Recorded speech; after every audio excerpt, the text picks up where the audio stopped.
et dévotes personnes, priez Dieu pour l'âme de très haute, très puissante, très excellente et très vertueuse princesse Henriette Anne d'Angleterre, fille de Charles, premier du nom, roi de la Grande-Bretagne, et d'Henriette Marie, fille de France, épouse de Philippe, fils de France, frère unique du roi, décédé en son château de Saint-Cloud le 30 juin, pour l'âme de laquelle le roi fait faire les prières et services en l'église de Saint-Denis en France, où son corps repose.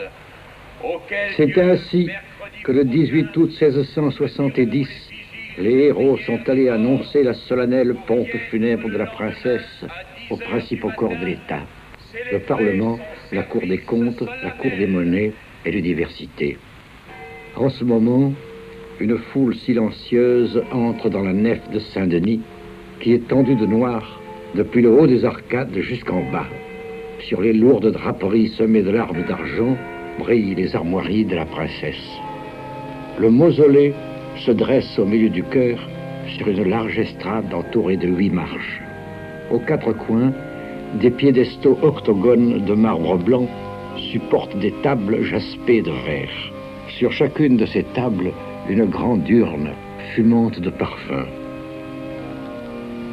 Au milieu de l'estrade, le cercueil de la princesse défunte est recouvert d'un drap d'or bordé d'hermine.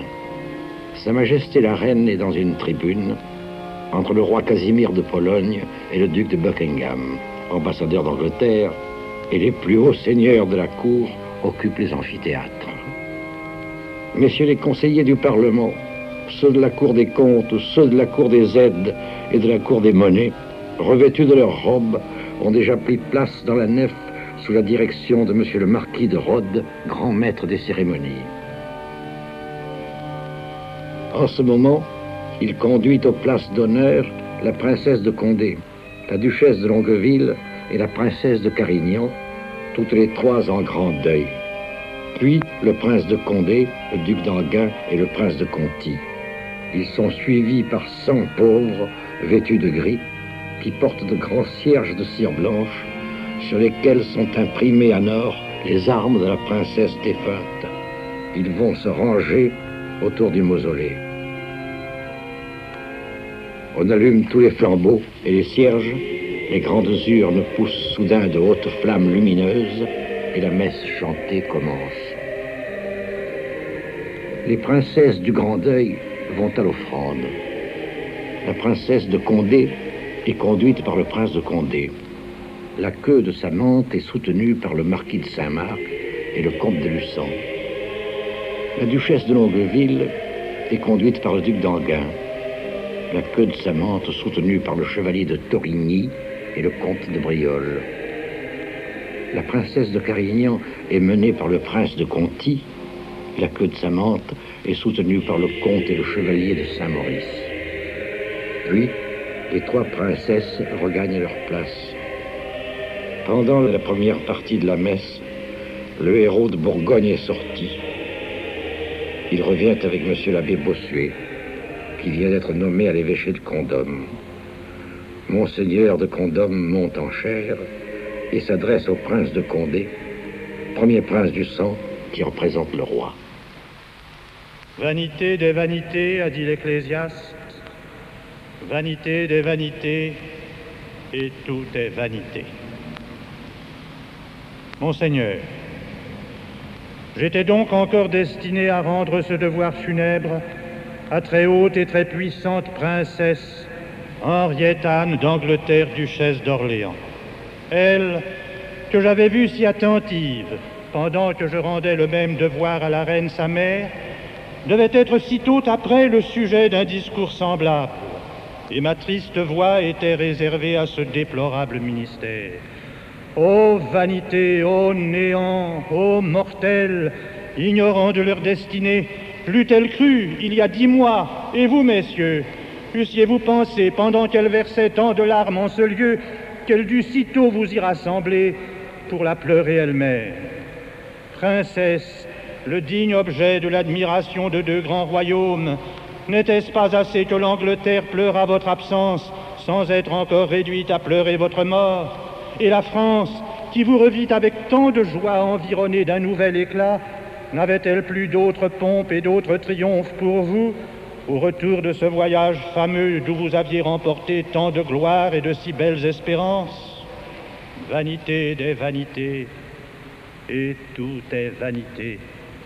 C'est la seule parole qui me reste. C'est la seule réflexion que me permet, dans un accident si étrange, une si juste et si sensible douleur. Aussi, n'ai-je point parcouru les livres sacrés pour y trouver quelques textes que je puisse appliquer à cette princesse? J'ai pris sans étude et sans choix les premières paroles que me présente l'Ecclésiaste, où, quoique la vanité ait été si souvent nommée, elle ne l'est pas encore assez à mon gré pour le dessein que je me propose. Je veux, dans un seul malheur, déplorer toutes les calamités du genre humain, et dans une seule mort faire voir la mort et le néant de toutes les grandeurs humaines. Ce texte, qui convient à tous les états et à tous les événements de notre vie, par une raison particulière, devient propre à mon lamentable sujet, puisque jamais les vanités de la terre n'ont été si clairement découvertes, ni si hautement confondues. Non, après ce que nous venons de voir, la santé n'est qu'un nom, la vie n'est qu'un songe, la gloire n'est qu'une apparence, les grâces et les plaisirs ne sont qu'un dangereux amusement. Tout est vain en nous, excepté le sincère aveu que nous faisons devant Dieu de nos vanités et le jugement arrêté qui nous fait mépriser tout ce que nous sommes.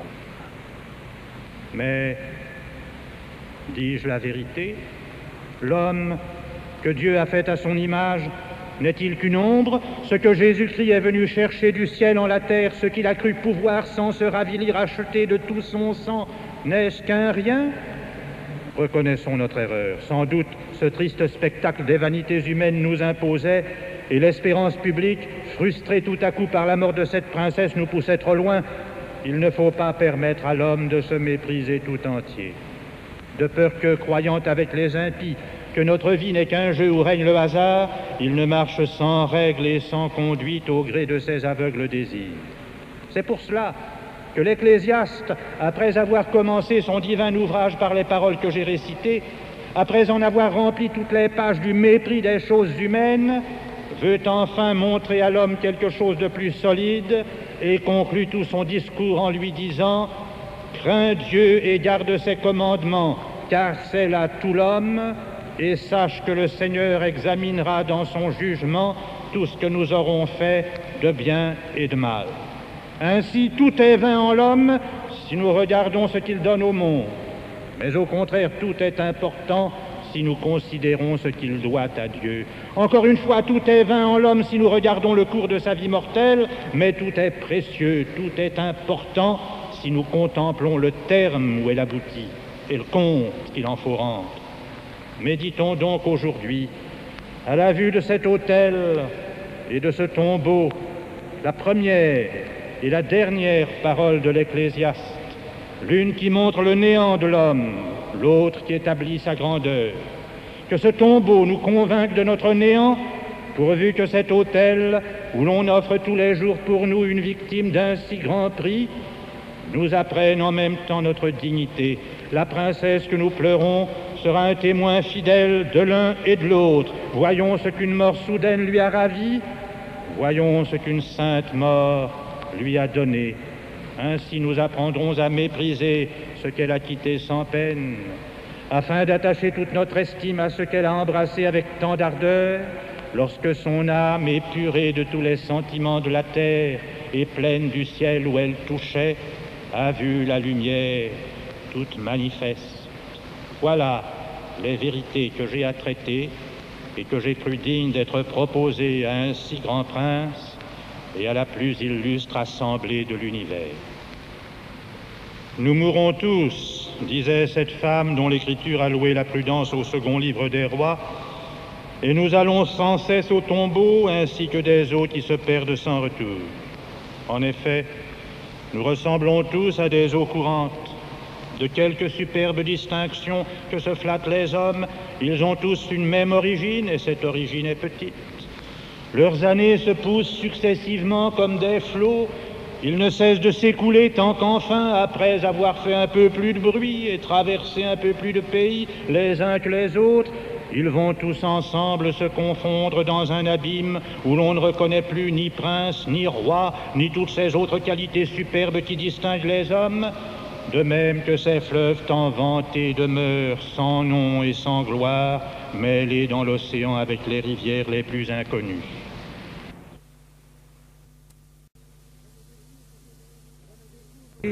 Je ne découvre que des rois, et partout je suis ébloui de l'éclat des plus augustes couronnes. Je vois la maison de France, la plus grande, sans comparaison, de tout l'univers, et à qui les plus puissantes maisons peuvent bien céder sans envie, puisqu'elles tâchent de tirer leur gloire de cette source. Je vois les rois d'Écosse, les rois d'Angleterre, qui ont régné depuis tant de siècles sur une des plus belliqueuses nations de l'univers, plus encore par leur courage que par l'autorité de leur sceptre. Mais cette princesse, née sur le trône, avait l'esprit et le cœur plus haut que sa naissance. Les malheurs de sa maison n'ont pu l'accabler dans sa première jeunesse, et dès lors on voyait en elle une grandeur qui ne devait rien à la fortune.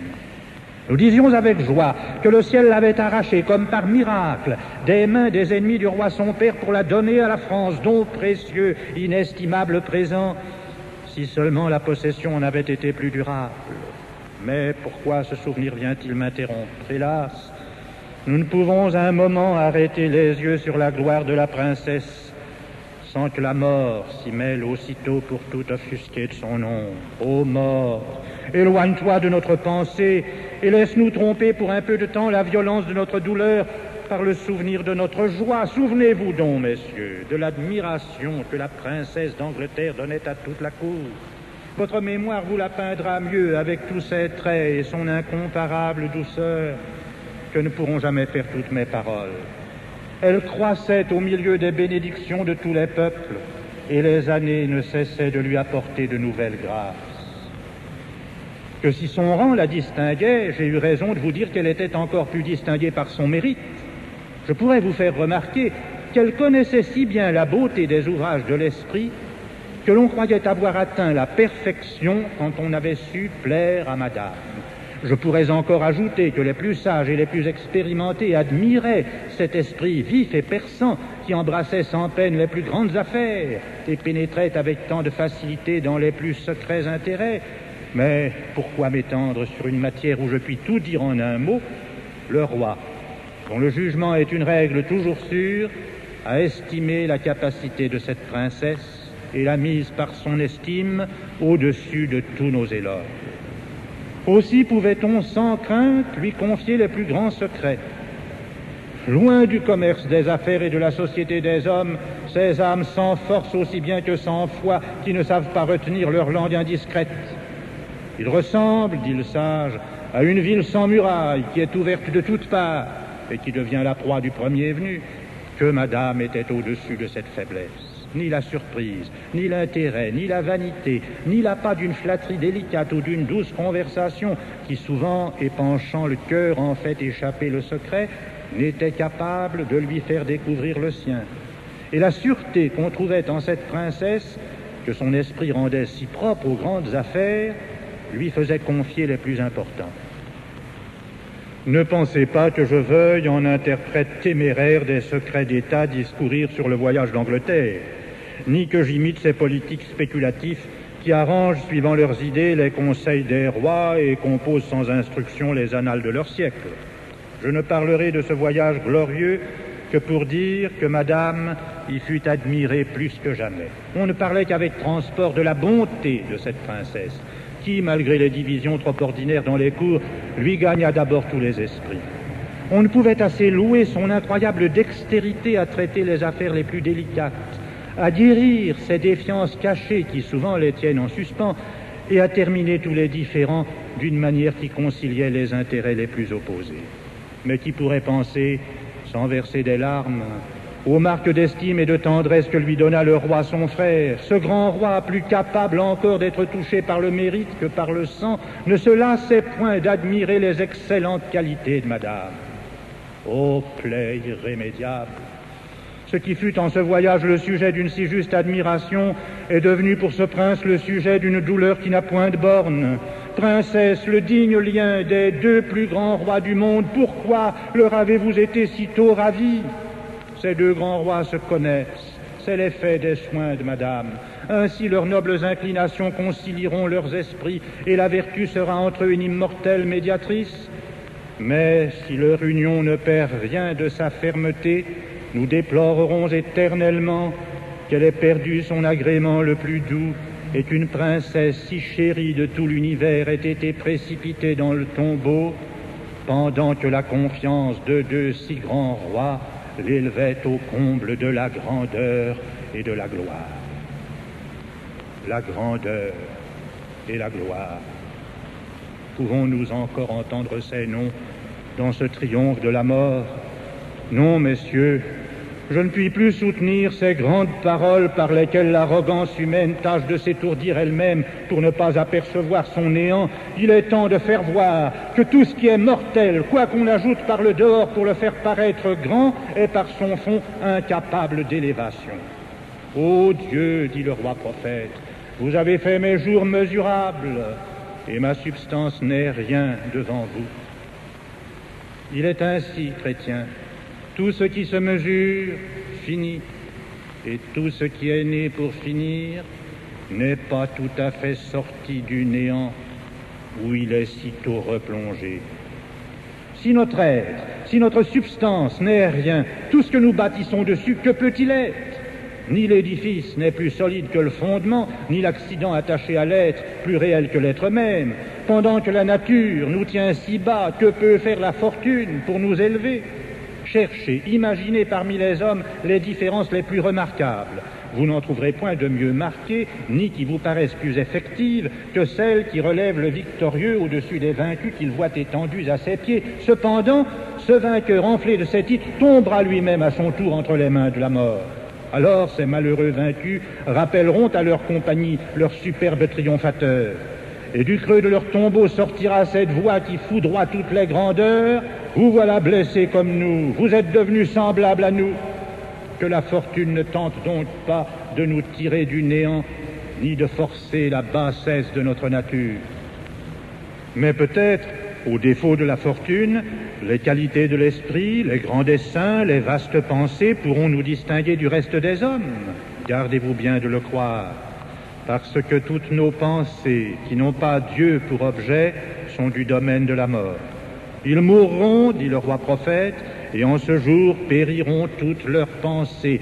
C'est pour cela que l'Ecclésiaste, faisant le dénombrement des illusions qui travaillent les enfants des hommes, y comprend la sagesse même. Je me suis, dit-il, appliqué à la sagesse, et j'ai vu que c'était encore une vanité, parce qu'il y a une fausse sagesse, qui, se renfermant dans l'enceinte des choses mortelles, s'ensevelit avec elle dans le néant.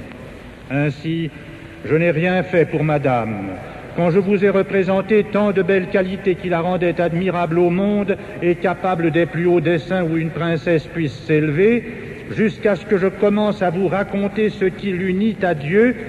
Une si illustre princesse ne paraîtra dans ce discours que comme un exemple, le plus grand qu'on se puisse proposer, et le plus capable de persuader aux ambitieux qu'ils n'ont aucun moyen de se distinguer, ni par leur naissance, ni par leur grandeur, ni par leur esprit, puisque la mort, qui égale tout, les domine de tous côtés avec tant d'empire, et que d'une main si prompte et si souveraine, elle renverse les têtes les plus respectées. Considérez, messieurs, ces grandes puissances que nous regardons de si bas. Pendant que nous tremblons sous leurs mains, Dieu les frappe pour nous avertir. Leur élévation en est la cause, et il les épargne si peu qu'il ne craint pas de les sacrifier à l'instruction du reste des hommes. Chrétiens, ne murmurez pas si madame a été choisie pour nous donner une telle instruction.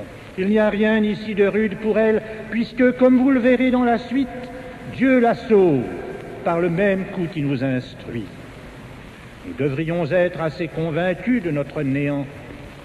Mais s'il faut des coups de surprise à nos cœurs enchantés de l'amour du monde, celui-ci est assez grand et assez terrible. Ô nuit désastreuse, ô nuit effroyable, où retentit tout à coup comme un éclat de tonnerre cette étonnante nouvelle, Madame se meurt. Madame est morte. Qui de nous ne se sentit frappé à ce coup, comme si quelque tragique accident avait désolé sa famille? Au premier bruit d'un mal si étrange, on accourt à Saint-Cloud de toutes parts, on trouve tout consterné, excepté le cœur de cette princesse. Partout on entend des cris, partout on voit la douleur et le désespoir et l'image de la mort. Le roi, la reine, monsieur, toute la cour, tout le peuple, tout est abattu, tout est désespéré. Et il me semble que je vois l'accomplissement de cette parole du prophète. Le roi pleurera, le prince sera désolé, et les mains tomberont au peuple de douleur et d'étonnement. Mais, et les princes et les peuples gémissaient en vain. En vain, monsieur, en vain, le roi même tenait madame serrée par de si étroits embrassements. Alors ils pouvaient dire l'un et l'autre avec saint Ambroise, je serrais les bras, mais j'avais déjà perdu ce que je tenais. La princesse leur échappait parmi des embrassements si tendres, et la mort plus puissante nous l'enlevait entre ses royales mains. Quoi donc? Elle devait périr si tôt. Dans la plupart des hommes, les changements se font peu à peu, et la mort les prépare ordinairement à son dernier coup.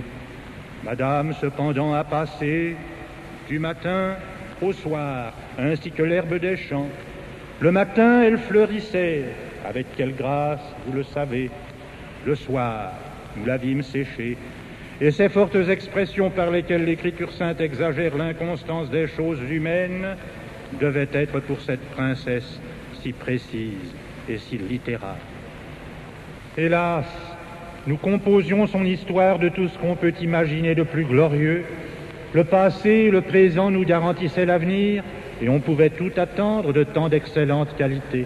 Elle allait s'acquérir 2 puissants royaumes par des moyens agréables, toujours douce, toujours paisible, autant que généreuse et bienfaisante. Son crédit n'y aurait jamais été odieux. On ne l'eût point vu s'attirer la gloire avec une ardeur inquiète et précipitée. Elle l'eût attendue sans impatience, comme sûre de la posséder. Cet attachement, qu'elle a montré si fidèle pour le roi jusque à la mort, lui en donnait les moyens. Et certes, c'est le bonheur de nos jours que l'estime se puisse joindre avec le devoir et qu'on puisse autant s'attacher au mérite et à la personne du prince qu'on en révère la puissance et la majesté. Les inclinations de madame ne l'attachaient pas moins fortement à tous ses autres devoirs. La passion qu'elle ressentait pour la gloire de monsieur n'avait point de borne, pendant que ce grand prince, marchant sur les pas de son invincible frère, secondait avec tant de valeur et de succès ses grands et héroïques desseins dans la campagne de Flandre. La joie de cette princesse était incroyable. C'est ainsi que ses généreuses inclinations la menaient à la gloire par les voies que le monde trouve les plus belles. Et si quelque chose manquait encore à son bonheur, elle eût tout gagné par sa douceur et par sa conduite. Telle était l'agréable histoire que nous faisions pour madame. Et pour achever ces nobles projets, il n'y avait que la durée de sa vie dont nous ne croyions pas devoir être en peine.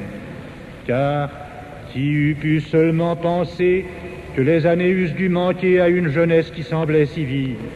Toutefois, c'est par cet endroit que tout se dissipe en un moment. Au lieu de l'histoire d'une belle vie, nous sommes réduits à faire l'histoire d'une admirable mais triste mort.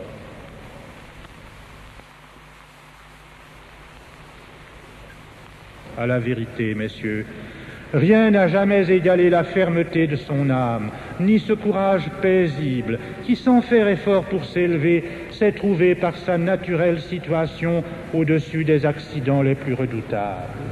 Oui, madame fut douce envers la mort, comme elle l'était envers tout le monde. Son grand cœur ni ne s'aigrit ni ne s'emporta contre elle. Elle ne la brave non plus avec fierté. contente de l'envisager sans émotion et de la recevoir sans trouble. Triste consolation, puisque malgré ce grand courage, nous l'avons perdu. C'est la grande vanité des choses humaines. Après que par le dernier effort de notre courage, nous avons, pour ainsi dire, surmonté la mort, elle éteint en nous jusqu'à ce courage par lequel nous semblions la défier. La voilà, malgré ce grand cœur, cette princesse si admirée, si chérie, la voilà telle que la mort nous l'a faite. Encore se reste telle qu'elle, va-t-il disparaître? Cette ombre de gloire va s'évanouir, et nous l'allons voir dépouillée même de cette triste décoration. Elle va descendre à ces sombres lieux, à ces demeures souterraines, pour y dormir dans la poussière avec les grands de la terre, comme parle Job, avec ses rois et ses princes anéantis, parmi lesquels à peine peut-on la placer, tant les rangs y sont pressés, tant la mort est prompte à remplir ses places. Mais ici, notre imagination nous abuse encore. La mort ne nous laisse pas assez de corps pour occuper quelques places, et on ne voit là que les tombeaux qui fassent quelques figures. Notre chair change bientôt de nature, notre corps prend un autre nom, même celui de cadavre, dit Tertullien, parce qu'il nous montre encore quelques formes humaines, ne lui demeure pas longtemps, il devient un je ne sais quoi, qui n'a plus de nom dans aucune langue, tant il est vrai que tout meurt en lui jusqu'à ces termes funèbres par lesquels on exprimait ces malheureux restes. C'est ainsi que la puissance divine, justement irritée contre notre orgueil, le pousse jusqu'au néant, et que pour égaler à jamais les conditions, elle ne fait de nous tous qu'une même cendre. Peut-on bâtir sur ces ruines? Peut-on appuyer quelques grands desseins sur ce débris inévitable des choses humaines? Mais quoi, messieurs? Tout est-il donc désespéré pour nous?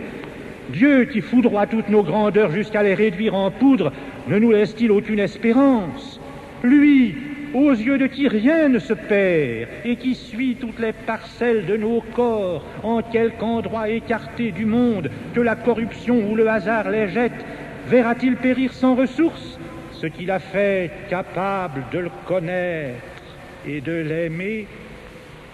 Ici, un nouvel ordre de choses se présente à moi. Les ombres de la mort se dissipent, les voies me sont ouvertes à la véritable vie. Madame n'est plus dans le tombeau, la mort qui semblait tout détruire a tout établi. Voici le secret de l'Ecclésiaste que je vous avais marqué dès le commencement de ce discours et dont il faut maintenant découvrir le fond. Il faut donc penser, chrétiens, qu'outre le rapport que nous avons du côté du corps avec la nature changeante et mortelle, nous avons d'un autre côté un rapport intime et une secrète affinité avec Dieu. Parce que Dieu même a mis quelque chose en nous qui peut confesser la vérité de son être, en adorer la perfection, en admirer la plénitude. Quelque chose qui peut se soumettre à sa souveraine puissance, s'abandonner à sa haute et incompréhensible sagesse, se confier en sa bonté, craindre sa justice, espérer son éternité. De ce côté, messieurs, si l'homme croit avoir en lui de l'élévation, il ne se trompera pas, car comme il est nécessaire que chaque chose soit réunie à son principe, et que c'est pour cette raison, dit l'Ecclésiaste, que le corps retourne à la terre dont il a été tiré, il faut, par la suite du même raisonnement, que ce qui porte en nous la marque divine, ce qui est capable de s'unir à Dieu, y soit aussi rappelé. Or, ce qui doit retourner à Dieu, qui est la grandeur primitive et essentielle, n'est-il pas grand et élevé? C'est pourquoi, quand je vous ai dit que la grandeur et la gloire n'étaient parmi nous que des noms pompeux, vides de sens et de choses, je regardais le mauvais usage que nous faisons de ces termes.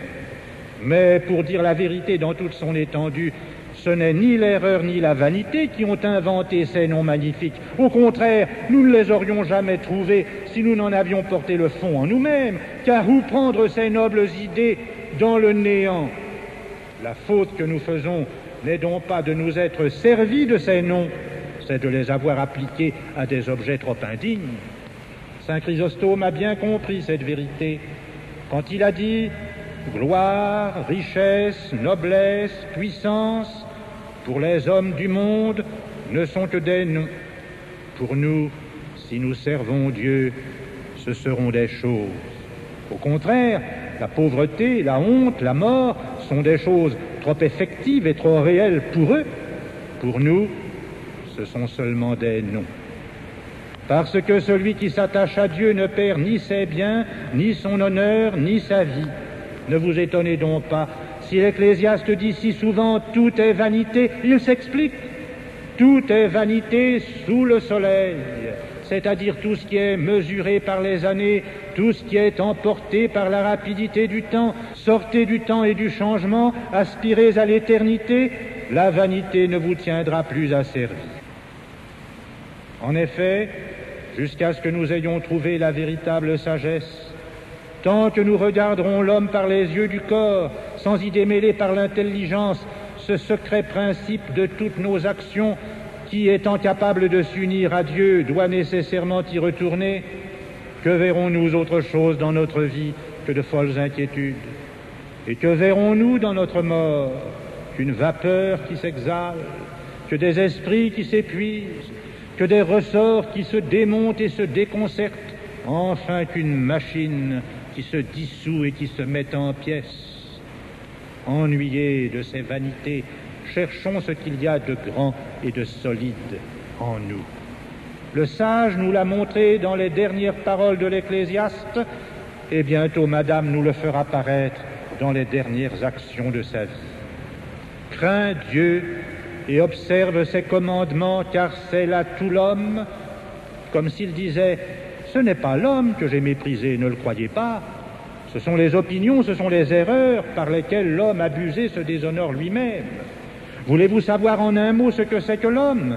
Tout son devoir, tout son objet, toute sa nature, c'est de craindre Dieu. Tout le reste est vain, je le déclare, mais aussi tout le reste n'est pas l'homme. Voici ce qui est réel et solide, et ce que la mort ne peut enlever, car, ajoute l'Ecclésiaste, Dieu examinera dans son jugement tout ce que nous aurons fait de bien et de mal. Il est donc maintenant aisé de concilier toutes choses. Le psalmiste dit qu'à la mort périront toutes nos pensées. Oui, celles que nous aurons laissées emporter au monde, dont la figure passe et s'évanouit. Car encore que notre esprit soit de nature à vivre toujours, il abandonne à la mort tout ce qu'il consacre aux choses mortelles, de sorte que nos pensées, qui devaient être incorruptibles du côté de leur principe, deviennent périssables du côté de leur objet. Voulez-vous sauver quelque chose de ce débris si universel, si inévitable? Donnez à Dieu vos affections. Nulle force ne vous ravira ce que vous aurez déposé en ses mains divines.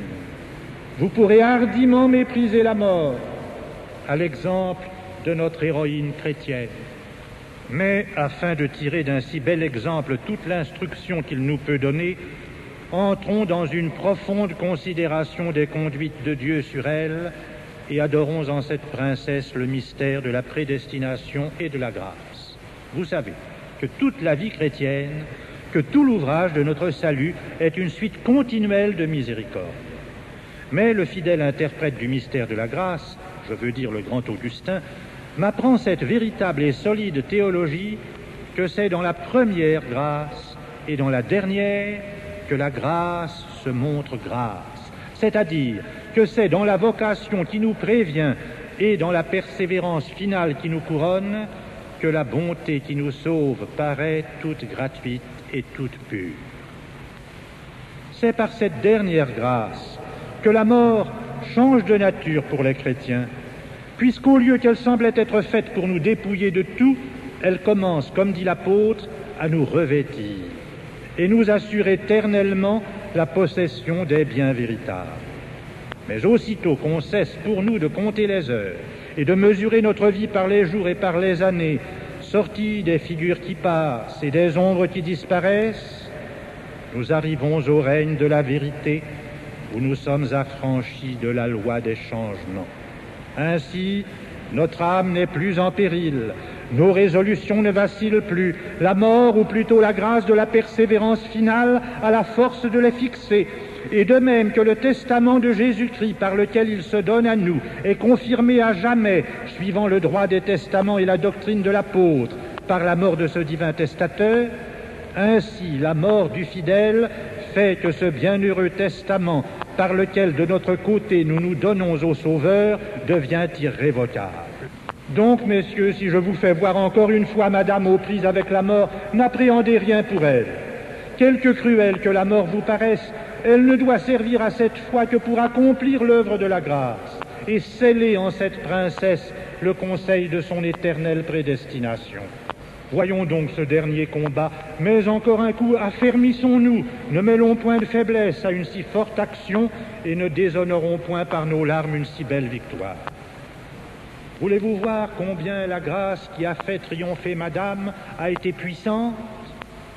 Voyez combien la mort a été terrible. Premièrement, elle a plus de prise sur une princesse qui a tant à perdre. Que d'années elle va ravir à cette jeunesse, que de joie elle enlève à cette fortune, que de gloire elle ôte à ce mérite. D'ailleurs, peut-elle venir ou plus prompte ou plus cruelle? C'est ramasser toutes ses forces, c'est unir tout ce qu'elle a de plus redoutable, que de joindre comme elle fait aux plus vives douleurs l'attaque la plus imprévue. Mais quoique sans menacer et sans avertir, elle se fasse sentir tout entière dès le premier coup, elle trouve la princesse prête. La grâce, plus active encore, l'a déjà mise en défense. Ni la gloire ni la jeunesse n'auront un soupir. Un regret immense de ses péchés ne lui permet pas de regretter autre chose. Elle demande le crucifix sur lequel elle avait vu expirer la reine, sa belle-mère, comme pour y recueillir les impressions de constance et de piété que cette âme vraiment chrétienne y avait laissées avec les derniers soupirs. À la vue d'un si grand objet, n'attendez pas de cette princesse des discours étudiés et magnifiques. Une sainte simplicité fait ici toute la grandeur. Elle s'écrie « Ô mon Dieu, pourquoi n'ai-je pas toujours mis en vous ma confiance ?» Elle s'afflige, elle se rassure, elle confesse humblement et avec tous les sentiments d'une profonde douleur que de ce jour seulement elle commence à connaître Dieu, n'appelant pas le connaître que de regarder encore tant soit peu le monde. Elle nous parut au-dessus de ces lâches chrétiens qui s'imaginent avancer leur mort quand ils préparent leur confession, qui ne reçoivent les saints sacrements que par force, dignes certes de recevoir pour leur jugement ce mystère de piété qu'ils ne reçoivent qu'avec répugnance. Madame appelle les prêtres plutôt que les médecins. Elle demande d'elle-même les sacrements de l'Église, la pénitence avec componction, l'Eucharistie avec crainte et puis avec confiance, la sainte onction des mourants avec un pieux empressement. Bien loin d'en être effrayée, elle veut la recevoir avec connaissance. Elle écoute l'explication de ces saintes cérémonies, de ces prières apostoliques qui, par une espèce de charme divin, suspendent les douleurs les plus violentes, qui font oublier la mort. Je l'ai vu souvent, à qui les écoute avec foi. Elle les suit, elle s'y conforme. On lui voit paisiblement présenter son corps à cette huile sacrée, ou plutôt au sang de Jésus qui coule si abondamment avec cette précieuse liqueur. Ne croyez pas que ces excessives et insupportables douleurs aient tant soit peu troublé sa grande âme. Ah, je ne veux plus tant admirer les braves ni les conquérants. Madame m'a fait connaître la vérité de cette parole du sage.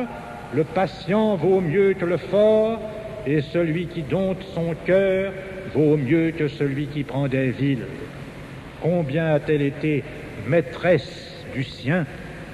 Avec quelle tranquillité a-t-elle satisfait à tous ses devoirs? Rappelez en votre pensée ce qu'elle a dit à monsieur. Quelle force, quelle tendresse!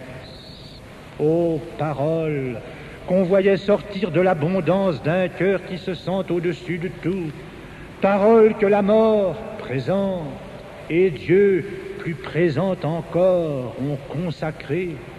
sincère production d'une âme qui, tenant au ciel, ne doit plus rien à la terre que la vérité, vous vivrez éternellement dans la mémoire des hommes, mais surtout vous vivrez éternellement dans le cœur de ce grand prince. Madame ne peut plus résister aux larmes qu'elle lui voit répandre. Invincible par tout autre endroit, ici elle est contrainte de céder. Elle prie monsieur de se retirer, parce qu'elle ne veut plus sentir de tendresse que pour ce Dieu crucifié qui lui tend les bras. Alors, qu'avons-nous vu? Qu'avons-nous ouï? Elle se conformait aux ordres de Dieu. Elle lui offrait ses souffrances en expiation de ses fautes. Elle professait hautement la foi catholique et la résurrection des morts, cette précieuse consolation des fidèles mourants. Elle excitait le zèle de ceux qu'elle avait appelés pour l'exciter elle-même et ne voulait point qu'ils cessassent un moment de l'entretenir des vérités chrétiennes. Elle souhaita 1000 fois d'être plongée au sang de l'agneau. C'était un nouveau langage que la grâce lui apprenait. Nous ne voyions en elle ni cette ostentation par laquelle on veut tromper les autres, ni ces émotions d'une âme alarmée par lesquelles on se trompe soi-même. Tout était simple, tout était solide, tout était tranquille, tout partait d'une âme soumise et d'une source sanctifiée par le Saint-Esprit. En cet état, messieurs, qu'avions-nous à demander à Dieu pour cette princesse, sinon qu'il la fermît dans le bien et qu'il conservât en elle les dons de sa grâce? Ce grand Dieu nous exauçait. Mais souvent, dit saint Augustin, en nous exauçant, il trompe heureusement notre prévoyance. La princesse est affermie dans le bien d'une manière plus haute que celle que nous entendions. Comme Dieu ne voulait plus exposer aux illusions du monde les sentiments d'une piété si sincère, il a fait ce que dit le sage, il s'est hâté.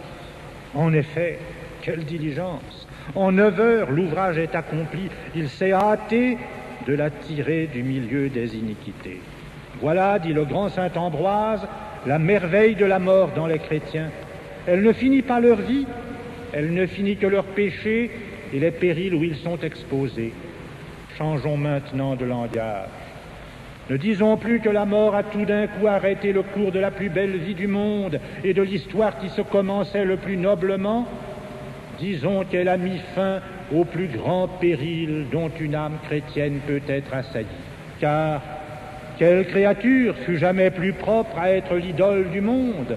Mais ces idoles que le monde adore, à combien de tentations délicates ne sont-elles pas exposées? La gloire, il est vrai, les défend de quelques faiblesses, mais la gloire, les défend-elle de la gloire mère? Ne s'adorent-elles pas secrètement? Ne veulent-elles pas être adorées? Que n'ont-elles pas à craindre de leur amour-propre? Et que se peut refuser la faiblesse humaine, pendant que le monde lui accorde tout? N'est-ce pas là qu'on apprend à faire servir à l'ambition, à la grandeur, à la politique, et la vertu, et la religion, et le nom de Dieu? La modération que le monde affecte n'étouffe pas les mouvements de la vanité, elle ne sert qu'à les cacher. Et plus elle ménage le dehors, plus elle livre le cœur aux sentiments les plus délicats et les plus dangereux de la fausse gloire. On ne compte plus que soi-même, et on dit au fond de son cœur, « Je suis et il n'y a que moi sur la terre ». En cet état, messieurs, la vie n'est-elle pas un péril? La mort n'est-elle pas une grâce? Que ne doit-on pas craindre de ces vices si les bonnes qualités sont si dangereuses? N'est-ce donc pas un bienfait de Dieu d'avoir abrégé les tentations avec les jours de Madame, de l'avoir arraché à sa propre gloire, avant que cette gloire, par son excès, eût mis en hasard sa modération? Qu'importe que sa vie ait été si courte, jamais ce qui doit finir ne peut être long. Quand nous ne compterions point ses confessions plus exactes, ses entretiens de dévotion plus fréquents, son application plus forte à la piété dans les derniers temps de sa vie, ce peu d'heures saintement passées parmi les plus rudes épreuves et dans les sentiments les plus purs du christianisme tiennent lieu toutes seules d'un âge accompli. Le temps a été court, je l'avoue, mais l'opération de la grâce a été forte, mais la fidélité de l'âme a été parfaite. c'est l'effet d'un art consommé, de réduire en petit tout un grand ouvrage. Et la grâce, cette excellente ouvrière, se plaît quelquefois à renfermer en un jour la perfection d'une longue vie. Je sais que Dieu ne veut pas qu'on s'attende à de tels miracles, mais si la témérité insensée des hommes abuse de ses bontés, son bras pour cela n'est pas raccourci et sa main n'est pas affaiblie. Je me confie pour Madame en cette miséricorde qu'elle a si sincèrement et si humblement réclamée. Il semble que Dieu ne lui ait conservé le jugement libre jusqu'au dernier soupir qu'afin de faire durer les témoignages de sa foi. Elle a aimé en mourant le Sauveur Jésus. Les bras lui ont manqué plutôt que l'ardeur d'embrasser la croix. J'ai vu sa main défaillante chercher encore en tombant de nouvelles forces pour appliquer sur ses lèvres ce bienheureux signe de notre rédemption. N'est-ce pas mourir entre les bras et dans le baiser du Seigneur? Ah, nous pouvons achever ce saint sacrifice pour le repos de Madame avec une pieuse confiance. Ce Jésus, en qui elle a espéré, dont elle a porté la croix en son corps par des douleurs si cruelles, lui donnera encore son sang, dont elle est déjà toute teinte, toute pénétrée par la participation à ses sacrements et par la communion avec ses souffrances. Mais, en priant pour son âme, chrétien, songeons à nous-mêmes. Qu'attendons-nous pour nous convertir? Quelle dureté est semblable à la nôtre, si un accident si étrange, qui devrait nous pénétrer jusqu'au fond de l'âme, ne fait que nous étourdir pour quelques moments? Attendons-nous que Dieu ressuscite des morts pour nous instruire? Il n'est point nécessaire que les morts reviennent, ni que quelqu'un sorte du tombeau. Ce qui entre aujourd'hui dans le tombeau doit suffire pour nous convertir. Car si nous savons nous connaître, nous confesserons, chrétiens, que les vérités de l'éternité sont assez bien établies. Nous n'avons rien que de faible à leur opposer. C'est par passion et non par raison que nous osons les combattre. Si quelque chose les empêche de régner sur nous, ces saintes et salutaires vérités, c'est que le monde, c'est que le présent nous entraîne. Faut-il un autre spectacle pour nous détromper et des sens, et du présent, et du monde? La providence divine pouvait-elle nous mettre en vue, ni de plus près, ni plus fortement, la vanité des choses humaines? Et si nos cœurs s'endurcissent après un avertissement si sensible, que lui reste-t-il autre chose que de nous frapper nous-mêmes sans miséricorde? Prévenons un coup si funeste, et n'attendons pas toujours des miracles de la grâce. Il n'est rien de plus odieux à la souveraine puissance que de la vouloir forcer par des exemples et de lui faire une loi de ses grâces et de ses faveurs. Qu'y a-t-il donc, chrétiens, qui puisse nous empêcher de recevoir sans différer ces inspirations? Quoi, le charme de sentir est-il si fort que nous ne puissions rien prévoir?